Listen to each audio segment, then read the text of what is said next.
Hey everyone. I am a little bright and sunny today. I'm not sure what's going on with the lighting. Wow. I guess I'll just be bright and effervescent with you guys for my day. Yeah. I don't know if I can change. Excuse you guys are going to get a really close up view of Kari for a minute.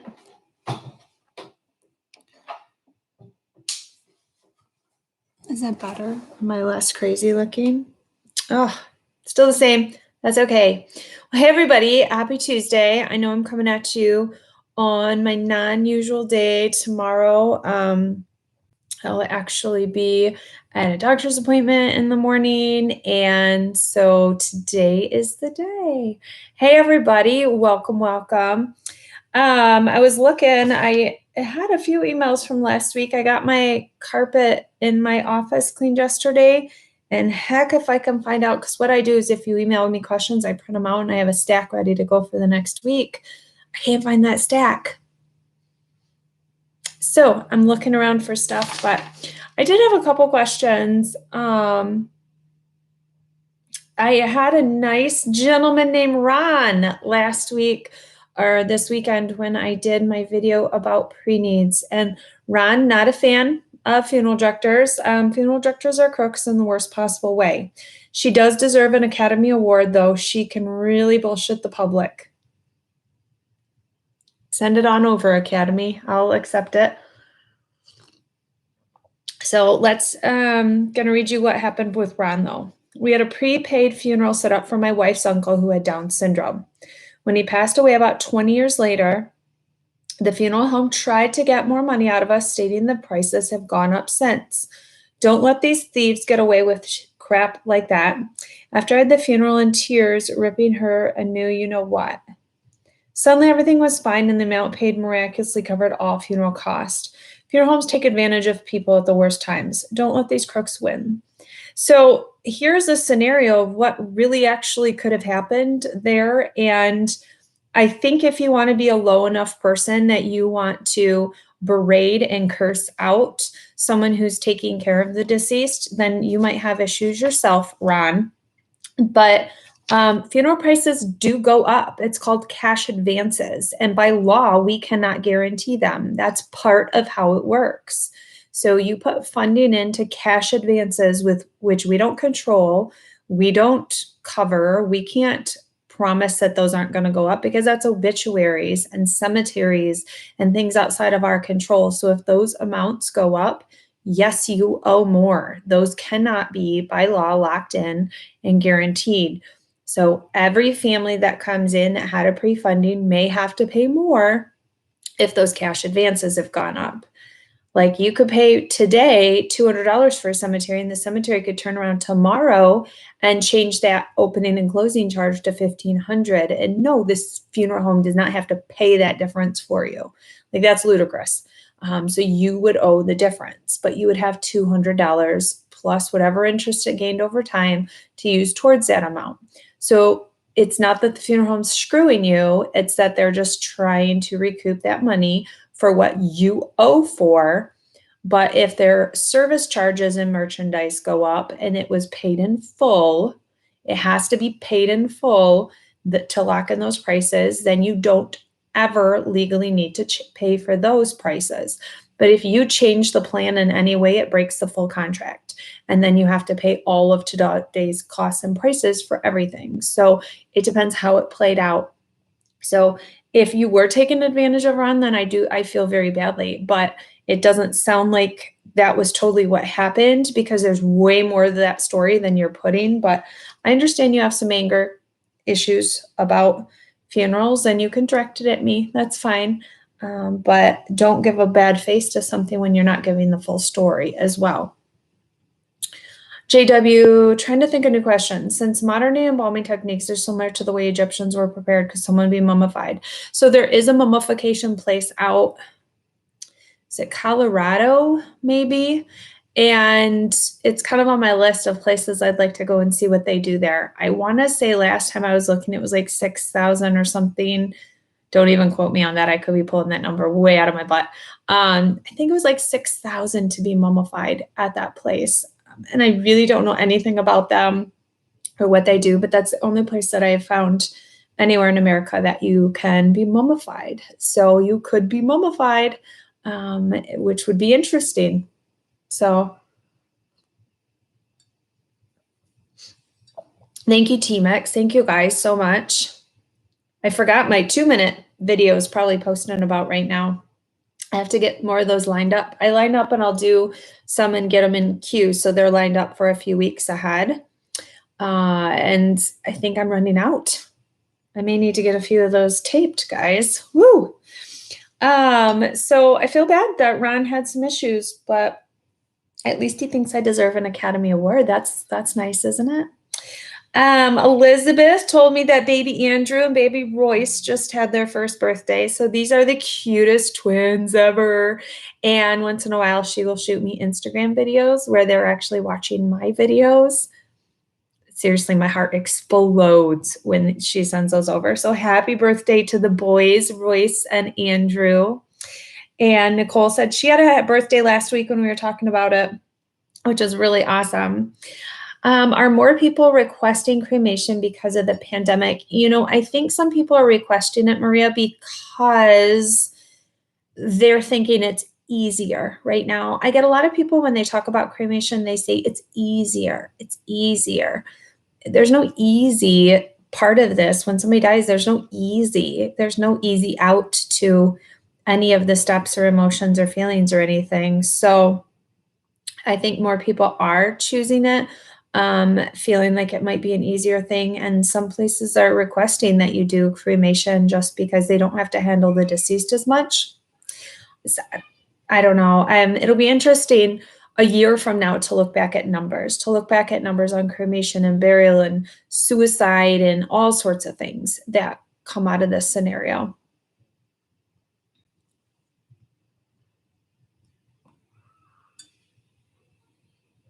Is the embalming and prep process different for organ donors? Yes, it is. Just because we don't have often times always a full system. So it's like taking, something out of your car and trying to figure out how to make your car run after that. So we have to sometimes circumvent what is missing or guess maybe what's missing if it's not a procurement organization that lets you know what they took.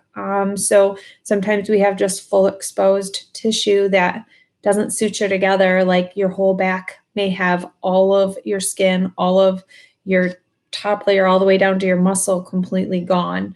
We can't close that back up. So the only thing we can do is treat the tissue and place you in a plastic outfit for burial and viewing. That's literally our only option because we can't close that area in any way. Would it be illegal to have a flat marker in my backyard? It would not be a grave, but maybe in memory of whoever. Yeah, you can put whatever in your yard. It'd be kind of like a stepping stone for a garden almost, would be all it is. Do you ever need info for your videos from a cemetery professional? Sometimes it's more got some, on-site videos that I'll be doing at cemeteries coming up once we can start traveling and getting out and booking some things. That's the hardest right now is there's all these things I had planned and places I wanted to go right now to show you guys and do. And, I've got casket companies that have invited me to come and, funeral homes to come in and do tours at and schools and everywhere and kind of locked down here. The body was in a bad condition, one of your loved ones, and they had been unwell for a while. Is it possible the body was stored incorrectly, or is it just biology? No, you can't really store a body incorrectly unless they're sat in a hot room for several days before the embalming. I mean, yes, you can store somebody incorrectly, but I think that's the mindset of society in large is, well, if somebody doesn't look good, then they must have messed up. It can't just be that the person maybe looked bad or maybe they were in bad condition. So it's even as an embalmer, sometimes I'm like, wow, I feel like I could have done a better job. But that's the thing, we don't know what they started with. They could have done the best job that they could, but sometimes you can only do so much. And depending on the time from when they died to when they were found, or the condition that they were in terms of, bruising, and were they on life-saving things at the hospital where they're pumped full of fluids, or what the scenario. So there's too many what ifs when it comes to things like that, and how somebody could look and how they did look. So it's really hard to answer those. I had a question from a Beth. What is it in the human psyche that causes us to want to know every detail about how someone died? And then that same psyche wants us to not always know the reason. For example, every time I read died suddenly, I think that the family's covering it up so that they're suicide. I often think died suddenly or died unexpectedly robs people of closure. So I think just in general, anything we don't understand, we have a curiosity about, a curiosity to know why and how, and to understand the backside of it. We are a very nosy people. It's kind of part of just our being. However, when we know the information, we don't always want to know it. So a great example is my niece. So if I'm talking about something, or say like, yeah, my niece died or whatever. Oh, I'm so sorry. What happened? Well, she was murdered, and then, by her father, and then he killed himself. And it's like, they pried, but they really weren't ready or wanted to know the full true answer.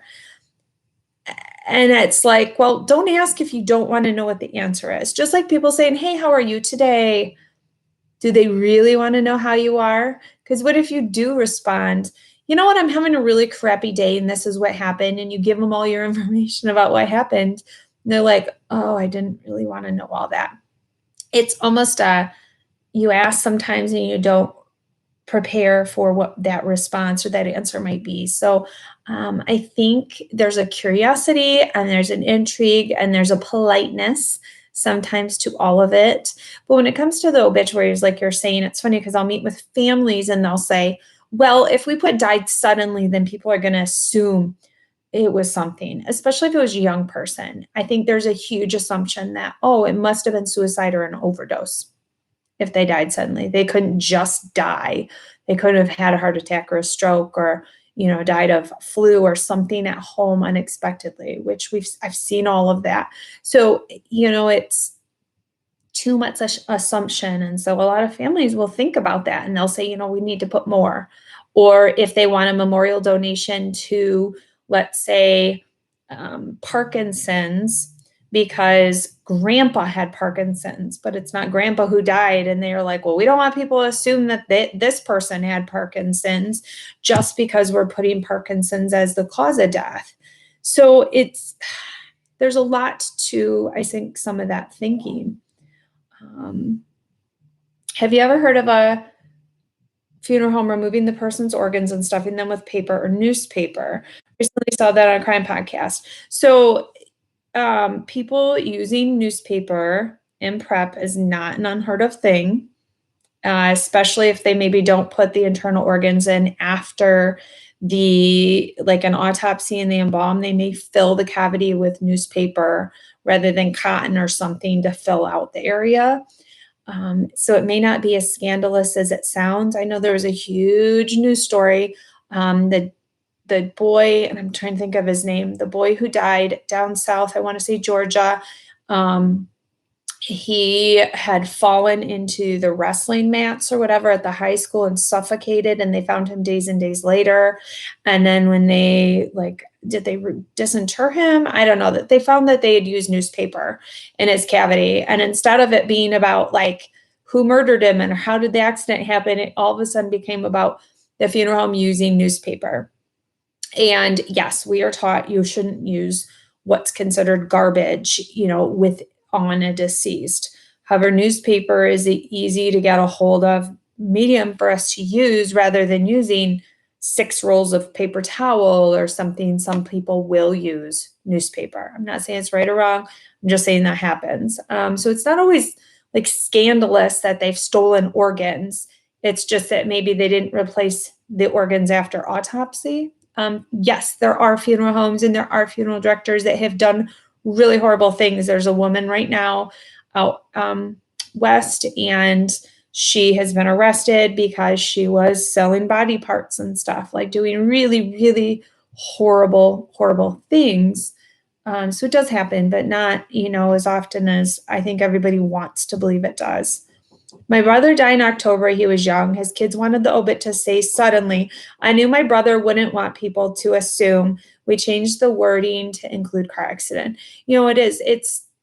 It's nice to maybe put a little bit in there, and it's so stupid that you feel like you have to do it just because of what people are going to assume or ask you or think like you're doing something because of other people's wandering minds. But unfortunately, it is something that we have to do.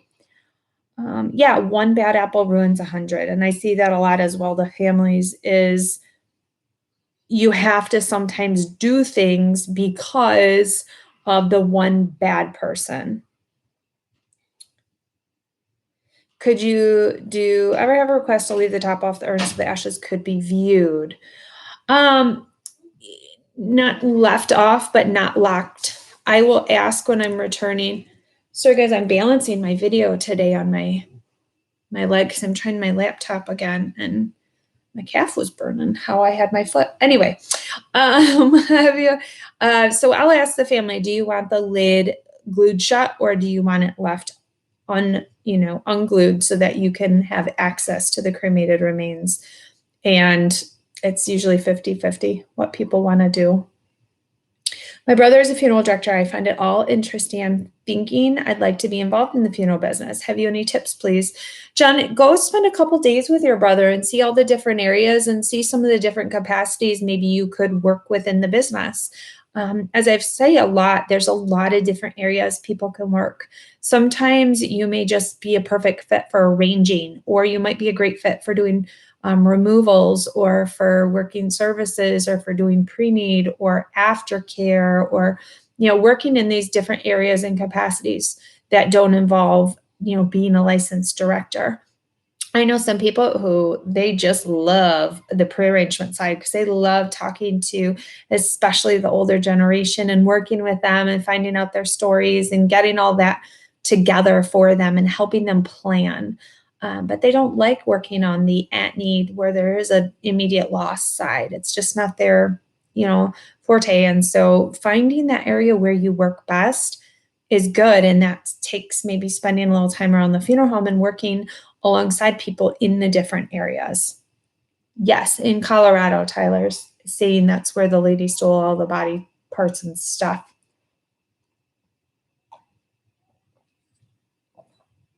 It's strange that 100 years ago, the info regarding deaths was printed in the newspaper. They were often very descriptive. Yeah, it's really changed, like the obituaries used to be kind of a news story all their own. They were like the big talk and happening of the little towns because that's what you had. You didn't have minute by second updates on everything happening in the community like we do now. We just, it didn't exist. And so weekly, like when Mrs. John Smith, that always kills me when she doesn't even have her own first name. It's because she's married, Mrs. John Smith died in childbirth with her, 20th child, and she was on the farm, and so was there, and yada, yada. And they go into these elaborate, because that is the news story of the week, that in, Podunk, wherever, that's what happened. And I think it's fun because you look back at newspapers, and one of the things people had for sale or the advertisements are always fun to look at. But yes, the obituaries were huge news stories for the week. Have you ever handled a case where a deceased soldier died in war and was returned home years later? I just saw where a World War II soldier was found in Germany and is returning to my hometown. Such a great question, Jacob. So I haven't, but I'm kind of hopeful. So my friend from, oh, I don't even know, middle school, were we friends? Back in the day, she had messaged me because we're still friends, and that she was contacted because they found a set of remains from somebody that would be connected to her. So they wanted her to submit her DNA. So she submitted her DNA to see if she links to this person to see if who it was. So promise you, if it turns out to be this person and we do get this individual returned back, I will be documenting. And I already told her, I said, I'm in charge. I'm in charge. I volunteer. Because I think that would be such an amazing thing to do. I know a funeral director on the east side of Michigan recently was involved in one of those. I should interview him about that. Should I? Yeah, that would be kind of fun, especially during this downtime. I'll have to contact him and see if we could do a little interview about it, because I think it's such an interesting process, and what a cool thing to be able to return someone and bring them home years and years later. Have you ever had a newspaper edit someone's obituary to purposely not include a survivor? It happened to me personally. I am a funeral director. I was livid. No, John, that's insane. How could they take somebody out? I have had family, children, and second wife both ran individual obituaries, and they are, I think that's what was the scenario, and they both ran separate so they could include the family they wanted to include, because it was separate people that they wanted in them, like stepkids in one, and kids and grandkids in the other. And so they both ran their own things. But I can't believe they would change it because you've paid for it. Like, that's not theirs to edit. I have had an obituary maybe change around a little to make it more of their format, but not remove any information. Hi, Duty Ron. I haven't responded to your email yet. I need to sit down and do some emails. Wow. I can't believe they changed your obituary. That's crazy. What would options be if a family wished to have calling hours at funeral home with the body for viewing and then a church service the following day, but no immediate cemetery after the service? It's the same options. There's not really any different options. So you just do everything like you normally would. And instead of leaving to go to the cemetery, you can either, one, leave the person at the front of the church and everybody can just leave, or they can go to a luncheon, or you can exit out to the funeral coach or the hearse, and then the funeral home can take the person, back to the funeral home to do the cremation later, and then you can either leave or go to the luncheon. So those are your two options of how a service would end if you're going to have a funeral service with cremation following rather than cemetery.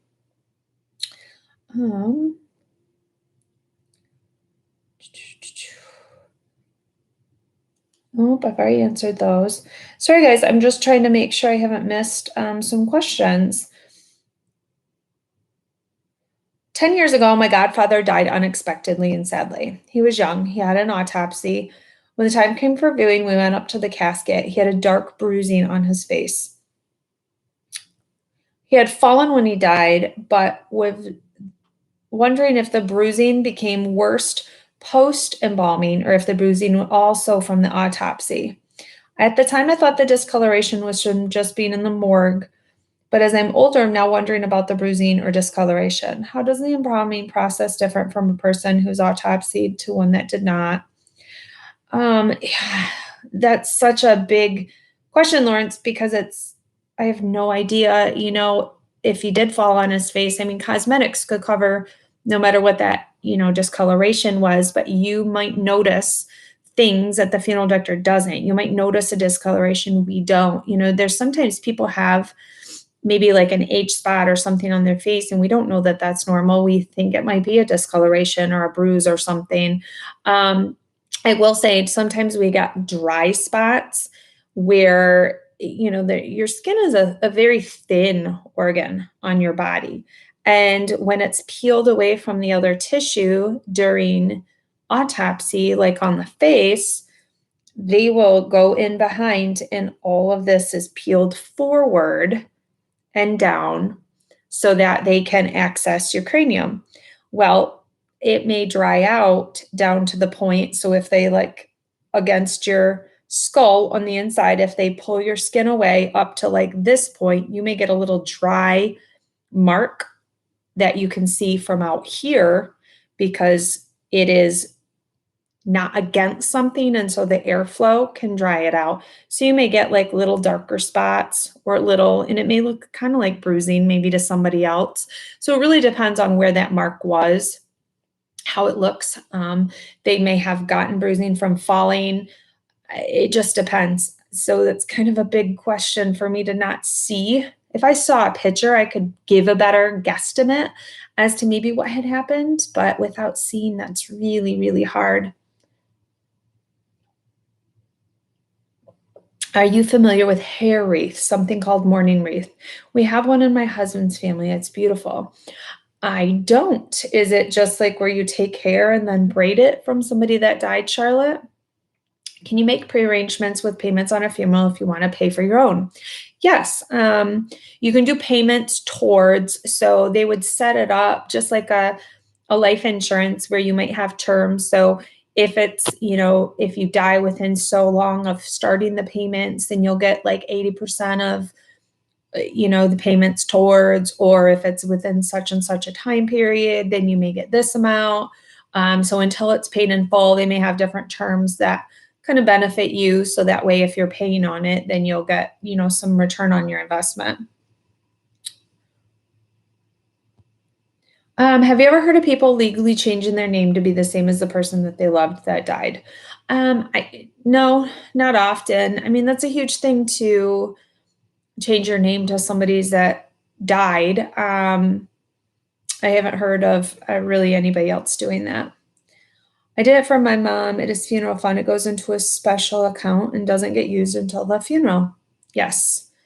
I will send you an email about hair wreaths. Yeah, I would love to see that. Charlotte. Hey, good morning, Pastor Jack. I think due to the virus that you guys should not do embalming. What's your thought on this? I think we 100% should do embalming. We're sterilizing, we're disinfecting the body. I don't think there's any reason not to do this. This virus is not, I don't think it's as scary as the media is making out to be, truly. I think a lot of fear has been instilled that maybe doesn't need to be. I think there's a lot of facts that are not being given. A lot of misinformation is out there. There's no reason not to embalm, truly. I think we have PPE, we're protected. I don't think there's any reason not to, but that's just my one opinion. I'm not a scientist, I'm not a virologist, I'm not an epidemiologist, but yeah. Janine, I won't hit every single question. So if you want to repost it, I may catch it a second time for you to do it. If someone has committed suicide by way of shooting in the head, would it be impossible for the most part to have an open casket? No, not impossible, Heather. And it depends what kind of weapon was used. If it was a handgun or a shotgun, definitely we're going to have a multitude of pieces and a lot of brokenness. I won't say impossible, but definitely very costly to do the restoration work that would be needed. Handgun, no, not out of the question. It's usually pretty clean holes and things that we deal with. So it would just depend on the reverberation, if that's the word, that if the bones shatter a lot or if there's any kind of outward blow that breaks the form to the face and the head, depending what we would need to do, but it's not out of the question. No, I've never had a concentration camp survivor that I've cared for later. That would be pretty, I don't know, surreal, I would think. I was wondering which is morgues putting bodies during. Jessica, can you retype that to just make a little more sense? I don't quite know. My twin brother shot himself with a handgun, and we ended up with some reconstruction and a ball cap. Yeah, it's handguns, you can do pretty good restorations easily and with maybe a ball cap and things. So,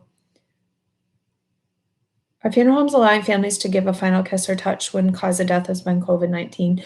Most of them are not allowing touching with the deceased. If there's embalming, then yes, but if it's prior to cremation, so it really just depends on the funeral home, the rules that are in place in the states. There's so many variables to that. Yeah, duty run. I'm sure you've seen a lot too. I work for Stockton Funeral Home and Cremation. Yeah, cleanliness is, the biggest thing that you just have to make sure we're taking and watching over, what we're doing and keeping things clean and in place. I'm trying to scroll up and see. Why do funeral homes in Western Pennsylvania use full couch caskets? So it's not just Western Pennsylvania. So it's all over the place. It's literally hit or miss all over the place. There's parts of Ohio, there's parts of everywhere that use full couches. It's just whatever has been traditionally used as they continue on with tradition, unless something else comes in and becomes trendy, the opposite of what you have. But it's not just one area of the country. It's these spot areas that use different things, and it's kind of whatever used to be used there, and then is now. Let's see. I live in Shiawassee County, Michigan. A few years ago, a local funeral home was found to have many babies in caskets in the attic. Why would a funeral home choose to do this? Makes no sense to me. So, are you talking about last year when they found some babies up in the attic? Um, I'm not sure if that's what you're talking about. Was that last year? There's a lot to what the story might be. I'll have to look at to what that would be for, because I know last year they found a bunch over in Detroit. They found a bunch of some old babies and cremated remains and such. And that's kind of gone to the wayside once it was investigated a little more. They found that um, there wasn't, as much. It was cremated remains found, but there were ones that people didn't pick up and stuff, which is at every funeral home. Every funeral home has cremated remains that people don't pick up. So there's nothing scandalous about that.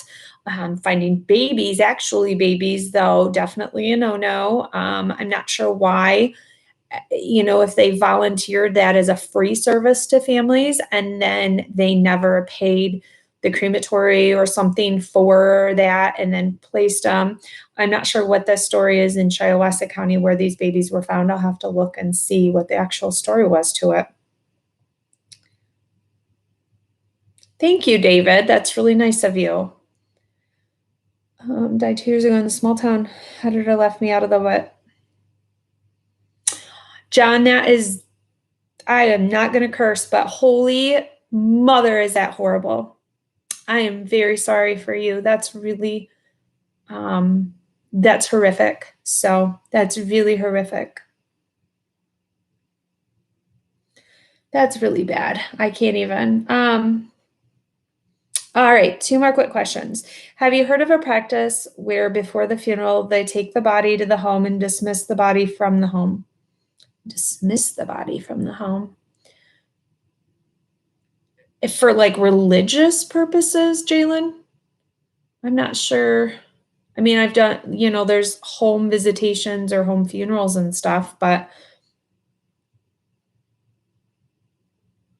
embalming more than once. So we have received in remains from other states where they've been cared for somewhere, and we get a ship in, is what it would be called. And we have to kind of re-embalm and try and get more fluid in because they weren't embalmed very well the first time.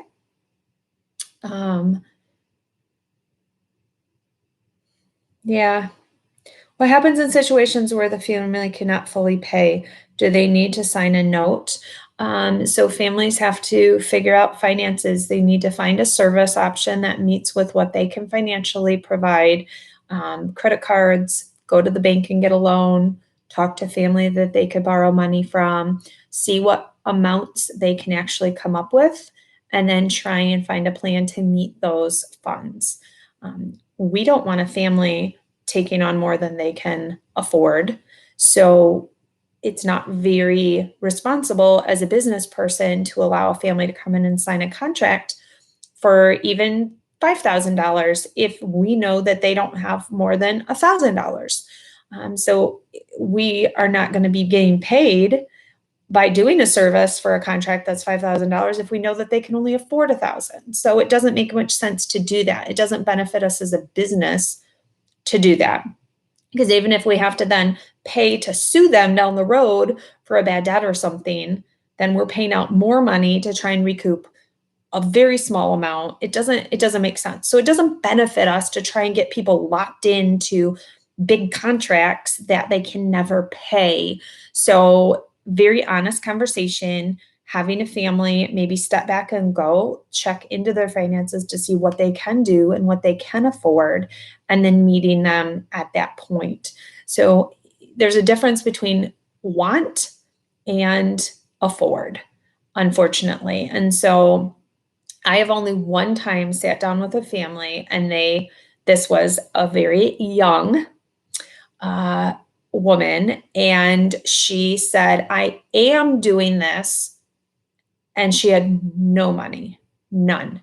As she sat there pregnant with another man's baby and kept going outside to smoke.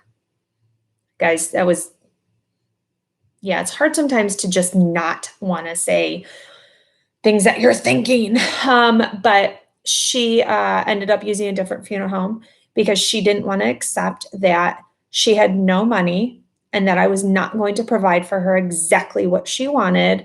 It was one of those, I'm sorry to say, where she's been used to working the system towards her advantage. And because somebody was saying no to her and was not giving in to what she wanted, she didn't like it. She didn't like it at all. And so that's the only time I can think that somebody was demanding more when it wasn't going to meet their financial need. It wasn't going to meet what they wanted. Usually if people are truly in dire, financial need, they will work with you and say, okay, we don't want a lot, but this is what we're hoping where can we meet in the middle? What can we do? What can you help us with?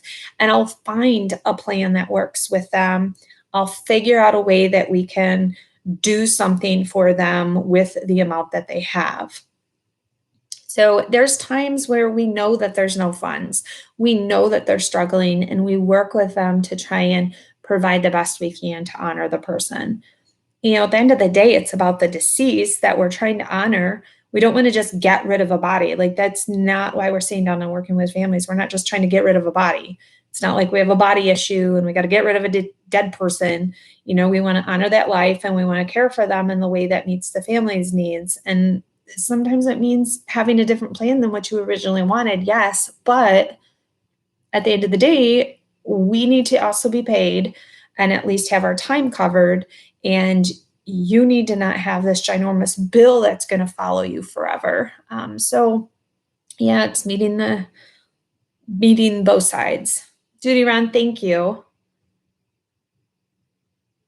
Meet and greet with Zoom. I don't even know what that would look like, or if it would get out of control. If I posted like a open Zoom meeting, just and like only, I don't know if you can like only let so many people in.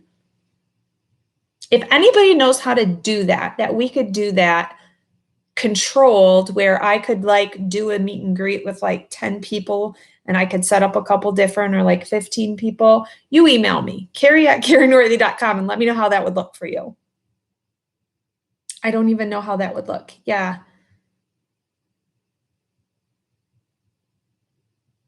John, sometimes it may not work well, or you may just have to hypo inject somebody, because you may have messed up with the cavity work. You may have, the vasculature may be messed up from that. So it depends. All you can do is try.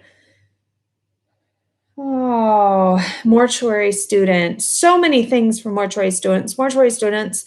I have a mortuary student group on Facebook. If you guys aren't in it, go to Funeral Directing 101 is the group over on Facebook. Answer the questions to get in there. And there's all sorts of students, all sorts of questions.